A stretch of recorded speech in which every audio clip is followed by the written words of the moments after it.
Coming up, the New York Football Giants are in their mandatory mini camps. What are the narratives that matter the most, including the injury concerns around Evan Neal and what the offensive line will do in the interim? We dive in on that, plus Mike Kafka's role, all coming up next.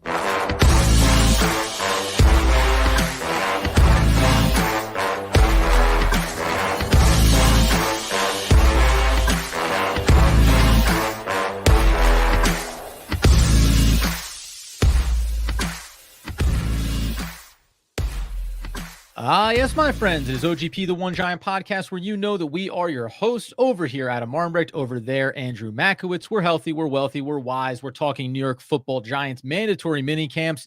And Andy, as we always remind everybody, our episode is brought to you by Personam and by Potential. More news on them later as we roll live, talking about what else first and foremost? The offensive line.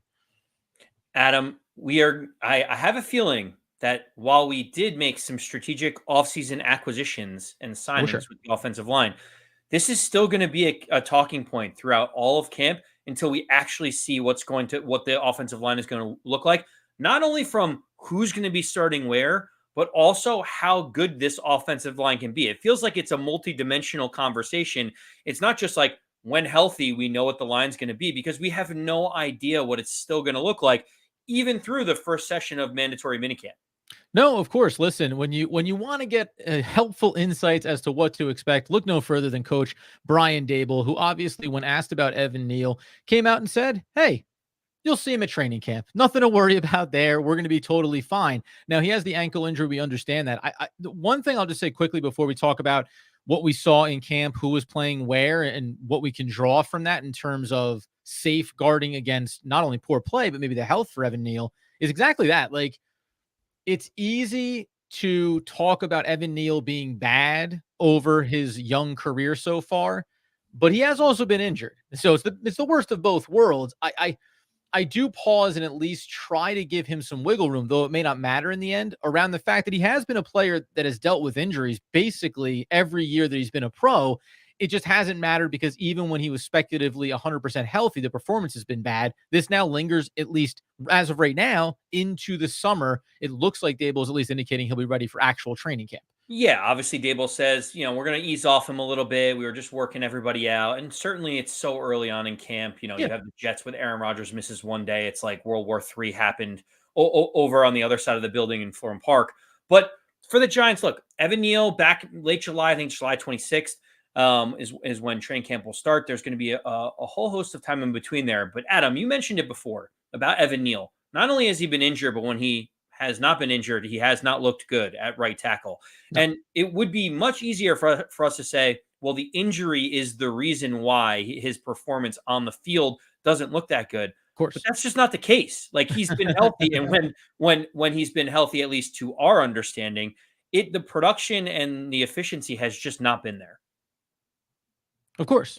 And it makes you wonder what expectations they're setting for him. He does represent, we probably won't talk about it today as much, but we've been discussing how Joe Schoen is slowly turning over the roster, slowly bringing in his players. Now, unfortunately, Evan Neal is one of his players that maybe in the long run is not going to work out. The other side of that coin is another one of Joe Schoen's players, Joshua Ezeudu, who is kind of looking like the first man in line here to get run at every possible offensive line spot, with the potential that if it's not going to be Evan Neal, it looks like organizationally either they still believe in him developmentally, or he's the best option they have, which is at least interesting knowing that you have Illuminor and some of the options that you brought in free agency. Internally, they're giving the first shot to a guy that they did spend draft capital on and want to see develop into some role. We don't know TBD on what that role is, but they're trying to find a spot for him, it looks like, even if it's the backup swing tackle role in a perfect scenario.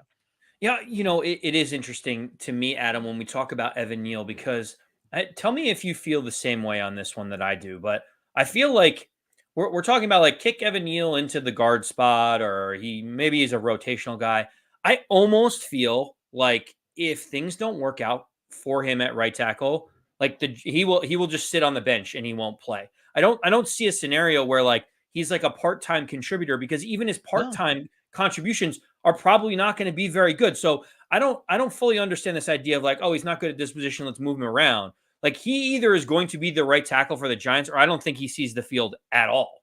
No, I said this coming in. I think I said it coming into the offseason. The idea of, oh, kick him inside and then draft a player or, bring in XYZ through free agency, whatever the case was going to be. That idea, to your point of, oh, just have him kick inside and play guard. Why is that a guarantee that he's going to kick inside and be good at guard? Like, that, it always seems like a fallacy. Remember this with Eric Flowers years ago. We're going to make him do this. We're going to have him do that. We're going to put him over here. Hey, if he's a bad player or he just can't quite grasp the concepts, whatever the case may be, if he's bad, he's bad. So why move a bad player from tackle into guard? We understand positionally it's supposed to be easier, but then when you go the layer deeper of having brought in Runyon, having brought in Illuminor, and maybe still, again, developmentally believing in some of the other players you have in your room, I agree with you. I think either you are healthy and you compete and you win that job at tackle, or maybe, listen, maybe Illuminor steps up. Maybe it's another player in the room. If you end up maybe looking okay, but not great, then you're going to be the backup tackle. That's what you're going to be. The backup swing tackle. You played left tackle in college as well. And maybe that's the role that you start out as. Now, are we going to be bullish if, a player like Andrew Thomas goes down and Evan Neal is the next man up? Of course not. But that seems more logical to me rather than starting to shuffle things and then also talking about, which we've seen in years past, well, we're going to kick him into guard. Okay, if he plays guard, then this player goes to tackle. That player goes over the other side of the line. You heard Dable talk about this. Yeah, they'll do it. But the goal here is to have guys in set roles going into the season, not playing musical chairs week over week. It doesn't help anybody if you have that type of insecurity around who plays where across that line. Yeah, well, so Adam, there's another crazy scenario that I just want to run down with you, because Evan Neal does feel like the most important one right now, where there are so many question marks about it. Of course. For everyone that's just wondering, and I know this sounds outlandish, the Giants cannot cut him before the season. They can't because of the money. You may be like, well, that's ridiculous. He's a first round pick. Obviously, they'll find a role for him. Adam, if they could have cost savings and cut him, that would be a realistic possibility in my mind. If he can't find his way onto the field. So put it this way: the Giants, a post June 1 cut for the New York Giants on Evan Neal would actually hurt them by about $4 million in cap savings. So it's better for him to be on the roster than not, which is why he will have a role. However, a post June 1 trade, which is what it would obviously be now, would have $3 million in dead money, but would save the Giants about $3 million this year and $4 million next year. So I don't know if you think there's the option, but my question to you is this: if Evan Neal struggles in camp and another team comes calling and says, we'll give you a sixth rounder pick or something for Evan Neal, is there any world of possibility that the Giants would just say, let's cut our losses and move on this, only 2 years into after being a first round pick? Dead money wise, et cetera, probably not. Like, you're probably just well enough to let the contract expire, obviously, and let him go to the market and say, yeah, we made a massive miss on this player, and that's the nature of the beast. The other side of it is too, is like, what team is calling about him? Come on. It's like, honestly, I mean, listen, we understand NFL offensive line tackles are at a premium. There's always some place to land, but you can go back over the Giants' history, right? Take a look at a guy like Gates, who played, right? He had a role for the Giants and then just walked into free agency and signed somewhere else, even being somewhat adequate, showing some potential, had the big injury, came back, et cetera. So if an organization around the league said, hey, we had a high grade on him in the draft, we know the Giants have been terrible. We know their offensive line has been a mess. We know they're fired their offensive line coach. So all these things could be a factor, but injury and performance combined with maybe the money that you'd be taking on in the short term, no, I don't think so. It doesn't mean that it's an impossibility, but I more than likely this is the Giants ride this out, and the best chance for everybody is that he turns it around with New York. If you don't turn it around here, you're playing a dangerous game of trying to catch on with a roster somewhere else if you're Evan Neal. Oh, so you don't believe in the if I can make it there, I can make it anywhere with Evan Neal? It's I believe in the if I don't make it there, then I probably won't make it anywhere of the New York kind of market about it. So, by the way, finish your thought here, and then I'll remind everybody that we are live over on YouTube for this sweet mandatory minicamp session. Go ahead. Well, so listen, Bronx Boy Oh, there you go. 73 put an interesting one out here. It says kick Illuminor to tackle, kick Azudu to the bench, and kick Neal to the curb. I find this interesting because this is the growing desire of the majority of the Giants fan base is to say, why are we even trying this with Evan Neal? Let's just move Illuminor out there right now and just have that as the way that we're going forward. Clearly, the Giants have been very hesitant to do that. In fact, Illuminor has gotten little, if any, Yeah. runs at the right tackle position. You've seen Azudu actually get more reps at right tackle with Evan Neal out than anyone else has so far. So my question to you, Adam, is Okay. let's just say for whatever reason, Evan Neal gets injured or Evan Neal is not the guy during training camp. What is your preference for how the Giants should do this? Should they immediately pull the emergency ripcord and say, let's move Illuminor out to tackle? He has experience there. Or do you want to see if Joshua Azudu can be someone that can play the right tackle for the Giants? Yeah, I mean, obviously, it becomes a big factor about what are we seeing in training camp, right? If we hear Illuminor looks like an absolute disaster playing at tackle, well, then I'm probably not going to put my eggs into that basket. But if you told me on the surface right now, and we discussed this earlier in the offseason, Illuminor and Runyon already heard about, well, who should be at left guard or right guard when you're talking about where they line up. They are now surrounding a second-year player in John Michael Schmitz at center to try to bring stability and consistency to that. So, again, you say kick Illuminor to the, kick Azudu to the bench. Okay, but then what are you doing at the guard spot there if you're taking Illuminor and you're moving him over to tackle?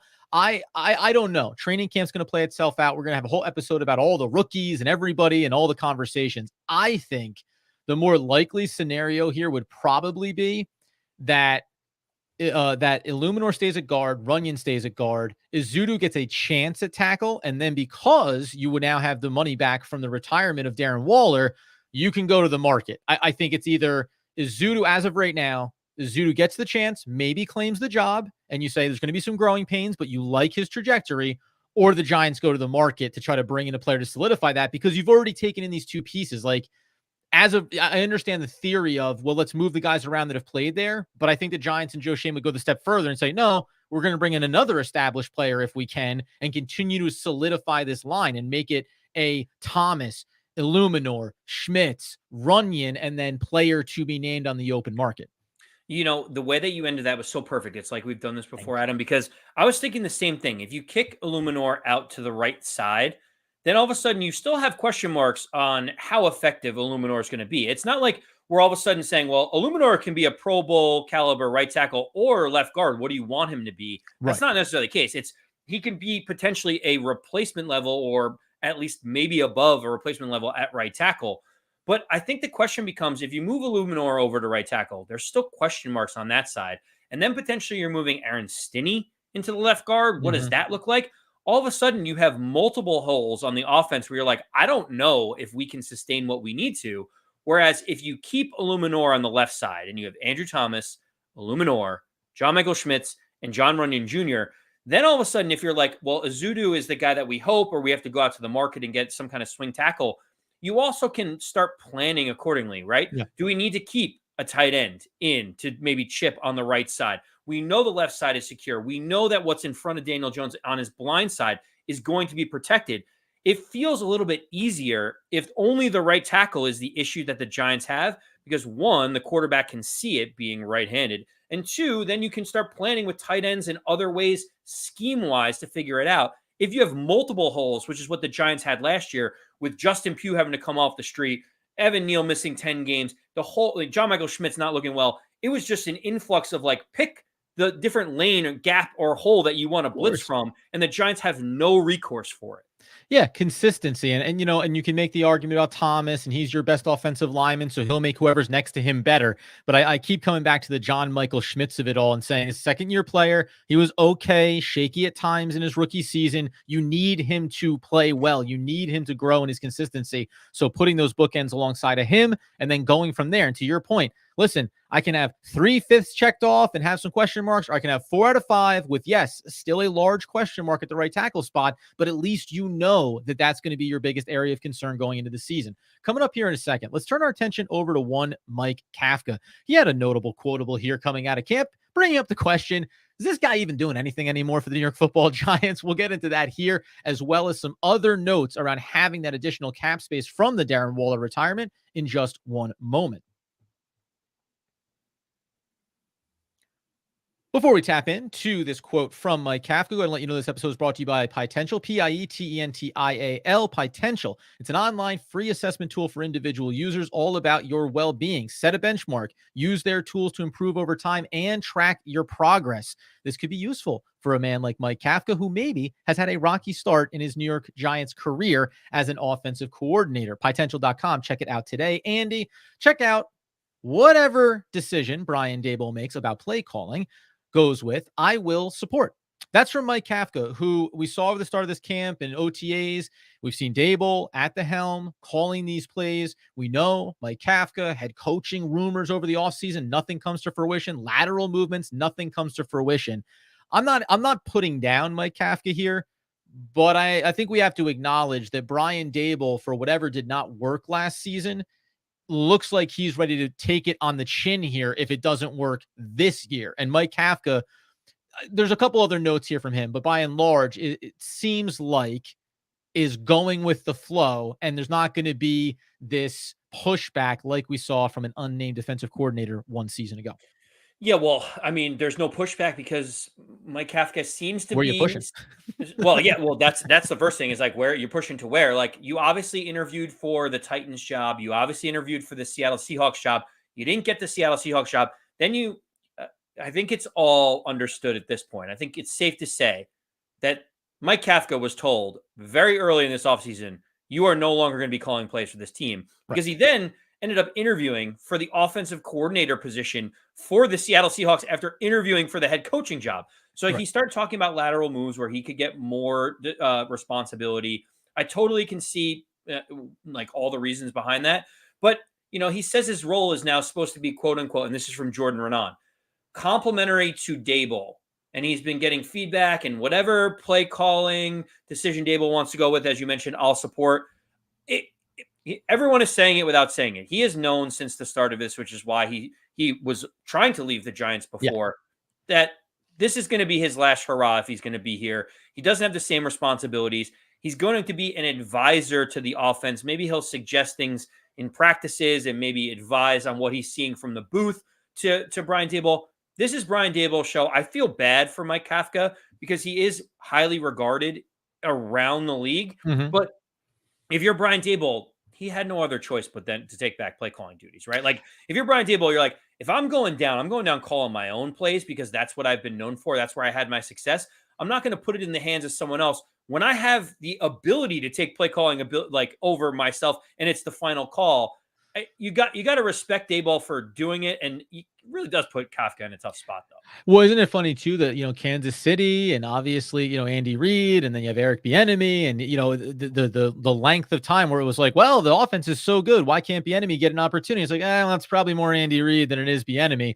Likewise, then it's Kafka, and it's like, well, yeah, but it's probably not really. It's more him. And I do wonder, even after an upcoming season like this, if the Giants are successful, I'm sure you'll hear everything from the organization about where Kafka helped out. But I wouldn't be shocked if it is a lateral move for him somewhere else, just because perceptually a strong season for this year for the Giants offense will end up going back to Brian Daboll and what he did and how he turned it around. And to your point, I mean, you feel bad for a lot of people, whether it's players or coaches, right? When you think about a team that's bad and needs to fix a lot of positions, well, all of a sudden it's like, this is smart from Brian Daboll too. Hey, it's all on me, but I'm also going to do it after we drafted Malik Neighbors, the 6th overall pick. We now feel like, Wan'Dale Robinson's coming on. We feel like we know Jalen Hyatt can come on. We fixed the offensive line. Like, I'm going to take total control here right when we feel like, at least from a week over week standpoint, you have the hope that the offense looks better, looks more consistent, looks like it's growing. And then you get to use that as one of your stepping stones for your coaching career,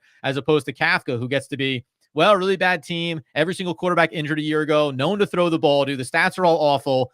And that's going to be what your legacy looks like, because you're not going to get a chance to get that back now when you're in this role with the New York Giants. Yeah, I mean, listen, I'm not going to go through the whole laundry list of things, but if you're Mike Kafka and you're running the offense and Darren Waller is out with a leg injury, Evan Neal Sure. misses 10 games, Andrew Thomas gets hurt on the first series of the season, Daniel Jones, your starting quarterback, tears his knee, Saquon Barkley hurts his ankle, you don't have a number one wide receiver, and the offensive line in the middle is a complete mess. You're pulling guys off of the street.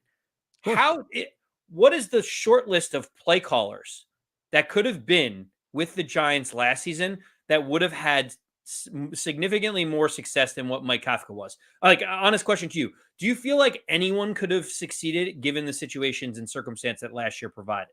Yeah, I would look, a team I would look at. I would look at a team like the Pittsburgh Steelers, who were like mediocre, bad QB play, and still found a way to manufacture it. And what I mean by that is you need to have an established veteran head coach that has been around the block once, twice, or even 3 times and has enough logs away in their mind of like, hey, I've been through pseudo rebuilds. I've had injuries that have dismantled an offense, and I know how to pivot and still be functional for a first time or, early young coordinator in their career. And by the way, Brian Dable suffered from this too last season, young head coach for the first time, relatively speaking. It's like, I don't know. And you can't pull on it the same way that you can when you're an offensive coordinator, when you're a QB coach, because you're just not in charge of as much. So the pivot is a little bit harder. So by and large, no. The short answer is no, right? Outside of Andy Reid. And by the way, teams like this, when I'm pointing to them, a lot of times I'm talking about, and then just have Patrick Mahomes. Like have a generational talent at the QB spot where you go, you'll do more for us because we have less at other key positions, something the Giants obviously did not have the option for last season either. It's funny you mentioned, just a funny footnote. You mentioned the Steelers. They fired their offensive coordinator in November of last year because they were like, we have to get better. They also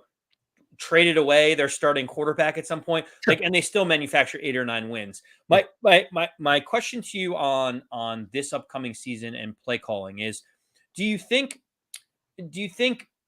the way that the season goes, if the Giants have success on offense, will that be an extra point for Brian Dable and a negative from Mike Kafka as other teams look at him as a play caller? Or do you think other teams are going to look at it and say, well, we just said who could have possibly succeeded? Mike Kafka seems like a young, bright, energetic mind that everyone seems to like. Maybe it was just a bad situation for him to be in. Like, what is the point differential, do you think, for the Giants offense in Kafka calling plays this year versus Dable? Is it 1 Yeah. point, 2 points, 5 points? Like, how much can the disparity actually be?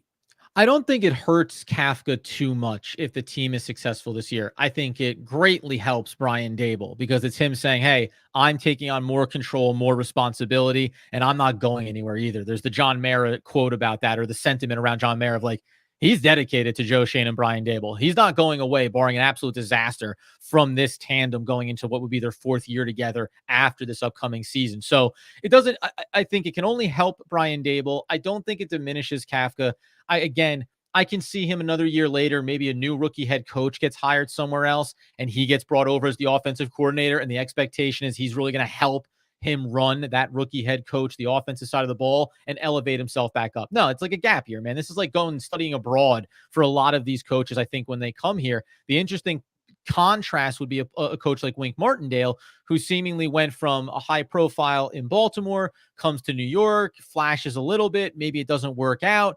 But based on being an older veteran coach, he ends up going to the college ranks. Whereas Kafka still got a long way to go, man. Like life cycles for coaches, we know this, man. Like you won't hear a veteran coach name for 5 years, and then all of a sudden they pop back up as a coordinator. So it's going to be fascinating. And what I will say, I do hope what happens for Kafka, what we hear, is that you mentioned sitting up in the booth maybe on game days, looking down, and that his insights from above is what helps inform Brian Dable. And I wouldn't be shocked by any stretch if after games, press conferences, Dable says, it was a great note from Kafka up in the booth, seeing what the defense was doing. And then I went ahead and took that information and executed great opportunities for us, right? So I think there'll still be some feathers in Kafka's cap coming out of this year. What's funny is the way that Kafka handles this situation will probably be a benefit to him getting a head coaching job. Like Exactly. you can deal with Don't go the adversity. Wink Martindale route. I tell you Well, that right now. you stole my thunder. I'm like, Wink Martindale interviewed for a bunch of head coaching positions, never got it. And you're like, man, he just can't catch a break. And then you hear like he walks into the office, throws some expletives at his head coach, flies down to Florida to go on his fishing boat, and is never heard from again. It's like, Right. well, maybe there's a little bit of like, if you're going to be commanding like a $1 billion team or organization, you have to have this level of like, I don't freak out when adversity happens. Everything you hear from Kafka in the news, even these comments, you got to know it stings him a little bit. You knew he looked a little bit elsewhere to see if he could get his opportunity, but I feel good that he's still a part of this. Just know I think you are too, extremely confident that this will be the last season that Mike Kafka will be with the Giants. Oh, wow. Little thread there to pull on. We'll see how that unfolds itself. Coming up here in a second, let's talk about some notables specifically attached to that money that the Giants have now regained from the Darren Waller retirement and some players that are being brought into the building, as well as just taking a look at expectations around where that money is going to be allocated. We'll do that coming up here in just one moment and hear from you, the fans, live on YouTube. All right, as we roll along on a Wednesday live edition, mandatory mini camps wrapping up for the New York Football Giants. I believe it's about a 6-week rest period before we'll get into training camp. So we're going to go into speculative narrative territory as we move forward. Before we tap into where some of this money can get allocated, Giants already bringing in some players to try to get some reps here. The fans over on YouTube do want us to know, Andy, that when we talk about a couple of things here, I like this one. I like 4 out of 5 of good O-line. I'll take that. Yeah, you're darn right, D-Bar, right? Like I'll take, 3/5 would be pretty satisfying at this point, but because you have Schmitz at center, it's Thomas, and you brought in 2 key free agents, it feels like 4 out of 5 needs to be the lineup here. And again, whether we're bullish on it or not, it does seem like Azudu is being given some confidence inside of the building to claim potentially a role. It's going to be very interesting if he actually ends up earning a starting right tackle role, whether that's through performance or also injury for Evan Neal. And then we just throw up this one here. Sly Guy Bry, it's thumbs up. He's a frequent flyer. He likes to be here. We appreciate him coming in on the conversation. Now, Andy, the other thing that we wanted to get to here is the New York Football Giants, obviously, with the Darren Waller retirement, recoup some money here. And while they're going to need to get to the regular season with $10-ish million of flexibility, there's going to be a lot of cuts that are obviously going to come. When you hear a name like Trey Herndon being brought in for a tryout for the New York Football Giants, they also had Noah Toglia come in here. They also had Spivey come in, 2 tight ends, as well as Deitch come in, the offensive lineman. Do any of those jump out at you that correlate to having more money to spend? Because in my mind, this is tell me who gets cut from other teams, and then I'll tell you where the money gets spent, not who's available right now. Yeah, I think, obviously Trey Herndon is an interesting one for me just because he's still only 28 years old. Pro Football Focus had him at a 70.8 rating last year, which is actually relatively good. And you hear the New York Giants also, and this has been reported by others. I'm not breaking any other news here, but the cornerback formerly of the Houston Texans, Steven Nelson, the Giants made him a very competitive offer. He decided to retire and pursue business opportunities outside the NFL and be with his family and all that. Real quick here. Yeah.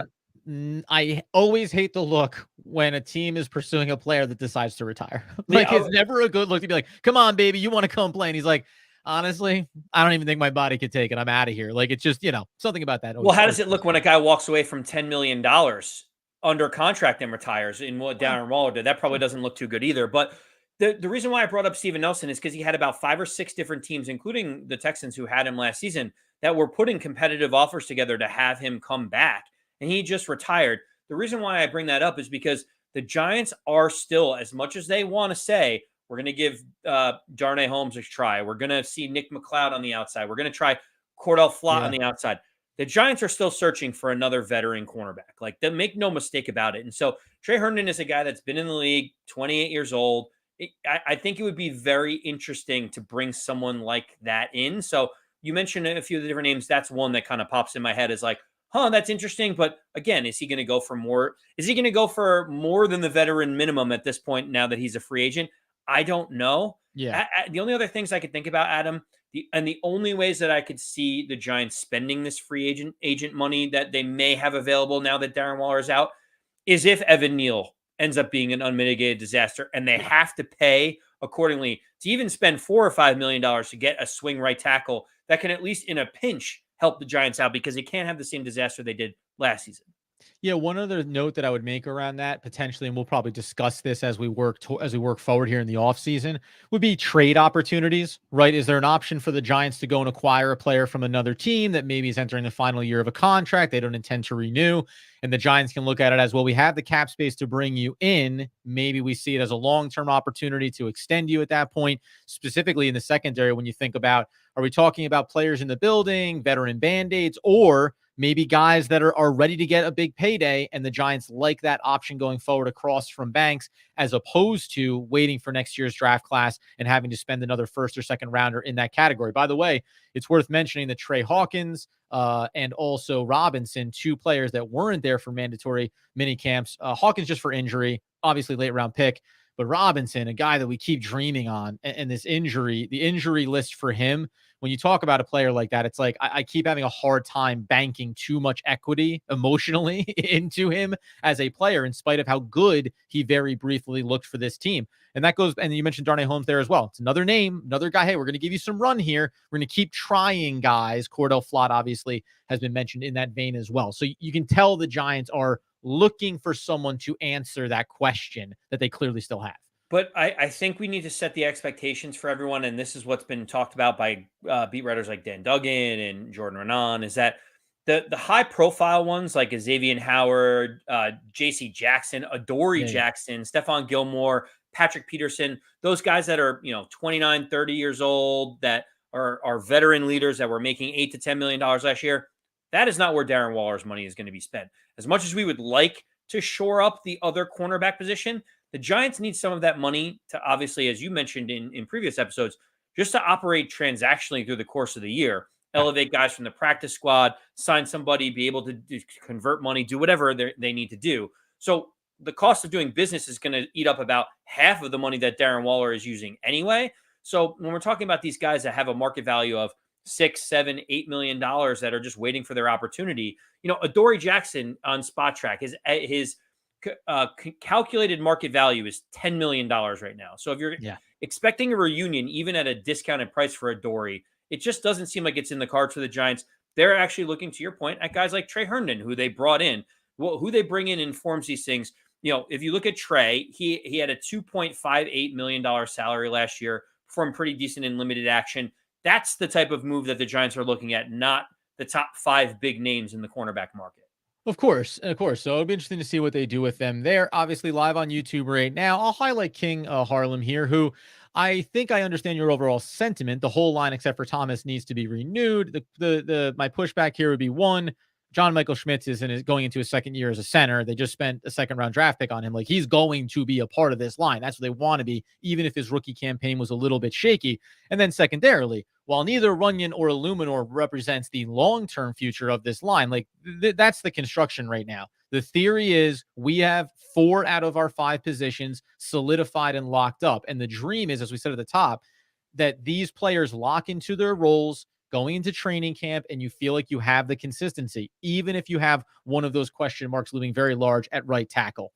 The last thing I want to get to here, and go ahead before, I just wanted to, I don't have a fancy graphic for this last quote, but I did want to get to Devin Singletary and the way he's coming in bullish for this camp. Yeah, last thing I was going to say on the offensive line, because this is an offensive line heavy episode, Adam, is the idea is Andrew Thomas struggled in his first year in the league, and there was a lot of people that were like, oh, we should move on from him, or we got to draft another left tackle. And he has flourished to be, in my opinion, a top 5 to 7 left tackle in the entire NFL at this point. And so you can go one of 2 ways with John Michael Schmitz. It can go the left tackle, Andrew Thomas, where you become a Pro Bowler and you get a huge extension. Or you can look at Evan Neal after struggling in year 1. You're like, okay, can he turn it around like Andrew Thomas? Struggles, get injured, and can't really stay healthy or be productive on the field. I think we're all fairly confident in saying we think John Michael Schmitz is more to the I can be at least a serviceable center. He doesn't need to necessarily be an all-pro, but I am fairly confident in saying that John Michael Schmitz will be better in his second year after acclimating to the NFL than he was in his rookie season. Again, go look at who was playing alongside of him, all the chaos there. Go look at the fact that Daniel Jones, Tyrod Taylor, Tommy DeVito, right? You had everybody underneath center as well taking these snaps. If you think it's not hard to try to sort out reading and setting assignments, picking up your blocks, trusting the guys around you, he certainly was not put in a great opportunity for success. And again, the most successful offensive lineman or any position in the NFL, they succeed no matter what, right? They put forward good tape, even if you look around them and say it wasn't good enough in that situation. Now, here's what I'll give you, because Tony just came in here. Can you update us on the running back room? So the first thing I'm going to tell you is about Devin Singletary. I told you no fancy graphics, but these quotes are going to be brought to you by Positional, one of our other sponsors here on the podcast. Positional is an AI-driven cyber threat detection engine. Positional improves your vision into your network security environment and allows you to see cyber threats that other tools and platforms simply cannot do. Positional is always vigilant and always learning. When asked about how he's feeling about camp or how it feels to be replacing Saquon Barkley, We got a lot of nice ones here from Singletary. We ain't really worried about the quote shadow of Saquon or none of that. It's just find a way to win games. I've been in this league just like him. He's only been in the league a year before me. I feel like I'm a playmaker like him. So I'm just going to be me. Listen, we'll find out when the rubber meets the road. We'll see what Singletary looks like for the New York Football Giants. He has had a productive career to this point. All I know for sure is I love the bravado coming in and being like, listen, I understand who was here before me. I really don't care. And by the way, I don't think anyone in the building cares that Saquon Barkley was a running back here anymore. I need to come in and play my role. And I think right in behind him, if we want to reiterate the running back room there for Tony, you also have some really exciting stuff coming up here, as we discussed before, some of the young talent that could emerge here over training camp. Yeah, you mentioned Devin Singletary. I like the confidence, but we broke this down on one of our previous episodes when we talked about the running back room. We'll talk about Turbo Miller in a second, who I'm still very, very high on. Yeah. But like when you talk about, I'm like the explosive playmaker that Saquon Barkley was, like the numbers just don't bear it out. And that's the tough part. When you talk about Saquon Barkley, like 20 plus yard runs last season, Saquon Barkley had 12 of those, right? And so, like, that's a fairly high number when you think about it. Yeah. When you look at Devin Singletary, 20 plus yard runs is 3. So when you think about the explosive plays that are available and out there, they are not the same type of runner, nor should Devin Singletary be saying, I'm going to be Saquon Barkley 2.0. His role with the team is drastically different. We talked about this before, Adam. See the hole, hit the hole, gain 3 to 4 yards is what we're hoping for. He is not the home run guy. There's a reason why the Giants have Tyrone Tracy, Turbo Miller, Eric Gray on the roster, and why they decided to pay Devin Singletary. It's to gain those tough yards that maybe Saquon Barkley would have been looking to hit a home run, fall forward. Yards for loss were significantly less for Devin Singletary than it was for Saquon Barkley because he is that guy that will get you those few yards. So I like the confidence, but I would prefer him just to say, I'm a different style of runner. That's not my game plan. I'm just going to try to get the tough yards up the middle and like move on. But he has, it's tough to make the NFL and not have confidence in yourself that you can be whoever you think you're going to be, right? All I heard for sure is Devin Singletary believes he's Saquon Barkley 2.0. That's what I know for sure. So we'll see how it all shakes out. I like that confidence, and we're going to talk more about. There's a whole list of how the rookies have performed through OTAs, through mandatory mini camps, and this is at the highest level of a Tyrone Tracy Jr. who got first team reps, all the way down to some offensive and defensive linemen that are maybe looking for rotational and backup spots and who's performing well. There's also a wide receiver that's making a little bit of noise that we have to keep an eye on, fresh face in the room for Big Blue. So we're going to talk about all that in greater detail. But I do like the direction the Giants have gone here in the running back room. You bring in stability in Singletary. You like Tyrone Tracy Jr. You're really high, obviously, on Turbo Miller. And I'm coming around to the idea, especially when you clear Wayne Gallman Jr. out of the backfield. Gary Brightwell. Wow, imagine that. Wayne Gallman Jr. Shout out. Lost but not forgotten. It's okay. I'm also hoping that, Tyrone Wheatley, I wish him nothing but the best. I think that Tiki Barber was obviously legendary status. No, but you cleared out Gary Brightwell. So you know that this room is thin and the Giants are willing to say, I think we believe in our veteran that we brought in Devin Singletary, and we like leaving the backup and those extra roles and reps to go to some young players that are going to emerge for us rather than the Matt Breida route they went over the last couple of seasons where you felt like, yeah, okay, kind of a reasonable floor, but absolutely zero expectations in terms of a ceiling. Yeah, we'll go into Tyrone Tracy and others and how they perform when we do our look back potentially on Friday about how the rookies have performed. Oh, yeah. I think Sky Bright puts a good point. You want to have some money available when a ton of players are going to get cut. I think it's noteworthy because, Adam, the one thing that people have to keep in mind is for the Giants 53-man roster, that I anticipate that there will be 2, maybe even 3 guys that are not on the roster during mandatory minicamps that will be on the 53. And it's likely through a late round trade on someone that's getting cut, signing a veteran free agent when something doesn't work out, or another guy gets cut from a team and we use him on waiver claims. There's obviously 3 different ways that you can go about it. But usually the Giants like to make some of these moves. Remember, Billy Price was an offensive lineman from the Bengals a couple of years ago. The Giants kind of made that decision to go out and acquire him. So be on the lookout. This is not going to be the 53 that is there in week 1. I'm fairly confident in saying that. But there's a whole host of ways that the Giants can continue to improve this roster, outside of the players that are going to be coming back in 6 weeks for the July training camp. You better believe it, man. For Tony, you're asking there about Corbin as well. I dropped you a little link there right over on the YouTube channel, man. We talked about expectations for Singletary, Tyrone Tracy, Miller. We also talked about Corbin. He's kind of changed what his body type is since he came into the league. He's obviously bounced around, maybe destined for practice squad, but there's an opportunity for him there as well, certainly. So go check that out in the short term. In the long term, we're going to track these guys over training camp. We're going to get a lot of information as we continue to move forward. At the end of the day, my friends, this is one we want to continue to do some of these lives over the course of the summer. I feel like being able to get in here with everybody, interact, answer some questions directly, right? Real-time scenarios that everyone wants to walk through.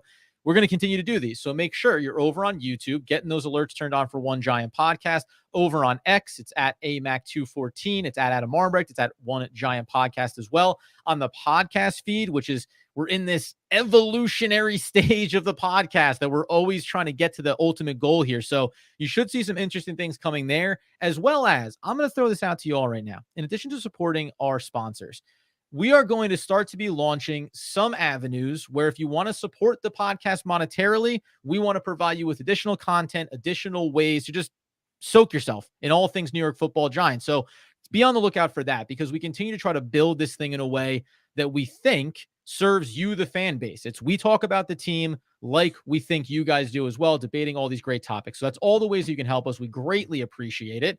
Until next time, until the best times, Andy, as you would want, need, and nay, demand that people know. As always, let's go Big Blue. Yes, sir.